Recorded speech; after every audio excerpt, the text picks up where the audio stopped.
Que la paix et les bénédictions d'Allah soient sur tous les habitants de Bandura Atskar.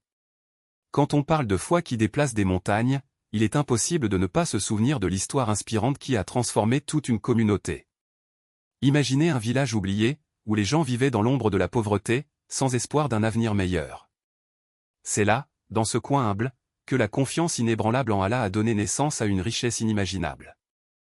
On dit que la vraie foi est capable de déplacer même les pierres. Et c'est exactement ce qui s'est passé. Avec une croyance si profonde qu'elle a traversé plusieurs générations, ces hommes et ces femmes ont placé leurs plus grandes aspirations entre les mains du Créateur.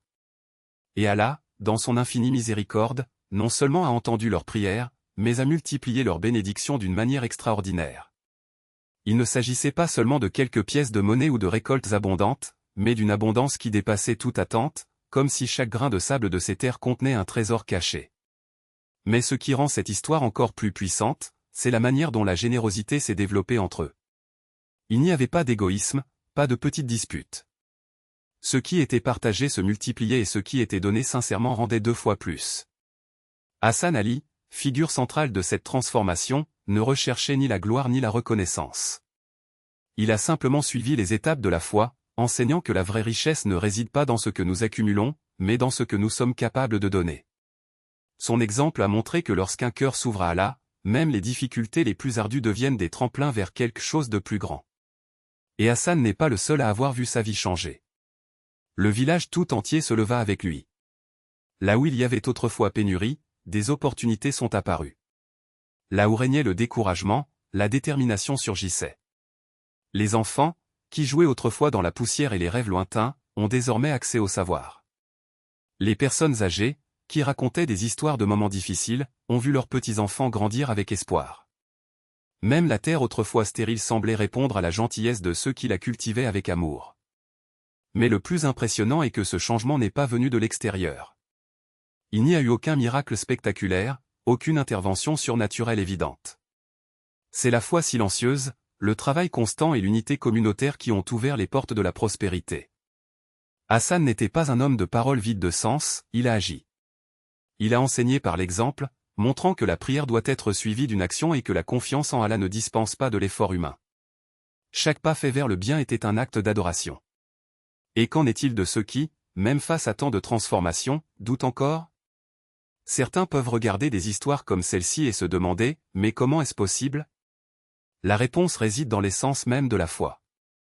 Lorsque nous nous donnons avec le cœur, lorsque nous mettons de côté la peur et faisons pleinement confiance au plan divin, même l'impossible devient réalité. Il ne s'agit pas de magie, mais d'aligner nos actions sur la volonté d'Allah, sachant qu'il est le pourvoyeur de toutes choses. Aujourd'hui, quand on regarde Bandura Atskar, on ne voit plus le village oublié d'antan. Nous voyons une communauté qui s'est élevée avec dignité, qui a appris à valoriser chaque bénédiction et à partager ce qu'elle possède avec les autres. Nous voyons des familles qui, auparavant limitées par la pauvreté, sont désormais capables de rêver plus grand. Et surtout, nous voyons le pouvoir de la foi en action, non pas comme un concept abstrait, mais comme une force vivante qui transforme les vies. Si vous ne connaissez pas déjà cette histoire, ne manquez pas l'occasion de regarder la vidéo sur la chaîne Shabunodek. Laissez-vous inspirer par ce voyage de dépassement et découvrez comment la foi, combinée à l'action, peut changer les destins. Et si cette histoire vous a touché, partagez-la avec tous ceux qui ont besoin d'une dose d'espoir. Laissez votre commentaire, abonnez-vous à la chaîne et faites partie de cette chaîne du bien. Car, en fin de compte, la vraie richesse n'est pas dans ce que nous gardons pour nous, mais dans ce que nous sommes capables de diffuser à travers le monde. Puisse Allah continuer de bénir chaque étape de cette communauté et tous ceux qui, comme Hassan, choisissent de vivre avec foi et générosité. Qu'il nous guide afin que nous puissions être des instruments de sa lumière, transformant non seulement nos vies, mais aussi celles qui nous entourent. Parce que lorsque la foi rencontre l'action, il n'y a aucune limite à ce que nous pouvons réaliser. Et c'est précisément cette flamme de bonté qu'Hassan a allumée dans son village qui nous fait réfléchir, combien de vies peuvent être transformées lorsqu'un seul cœur décide de battre au rythme de la miséricorde divine ? Chaque grain de riz distribué, chaque parole de réconfort offerte, chaque geste de solidarité, aussi petit qu'il puisse paraître, est comme une graine plantée dans le sol fertile de la foi. Et comme tout agriculteur le sait, une seule graine peut produire une récolte qui nourrit des générations. Hassan ne partageait pas seulement son gagne-pain, il partageait l'espoir. Non seulement il partageait son pain, mais il multipliait les sourires. Et quand quelqu'un demande « Comment un homme peut-il faire autant avec si peu ?», la réponse réside dans la façon dont il a vu le monde, non pas avec les yeux de la pénurie, mais avec un cœur débordant de la grâce d'Allah. Car, quand la générosité naît de la conviction, même l'impossible s'incline devant elle. Regardez autour de vous et vous verrez, combien y a-t-il de « Hassan » dans nos communautés qui n'attendent que le bon moment pour agir? Combien de mains tendues passent inaperçues, combien de voix réduites au silence par l'indifférence pourraient résonner comme des bénédictions si seulement elles recevaient un peu d'attention? La vérité est que nous n'avons pas besoin de fortune pour changer le monde, nous avons juste besoin de courage pour commencer. Un acte de gentillesse aujourd'hui pourrait être un miracle pour quelqu'un demain. Et qu'Allah, dans son infinie sagesse, nous inspire à suivre cet exemple.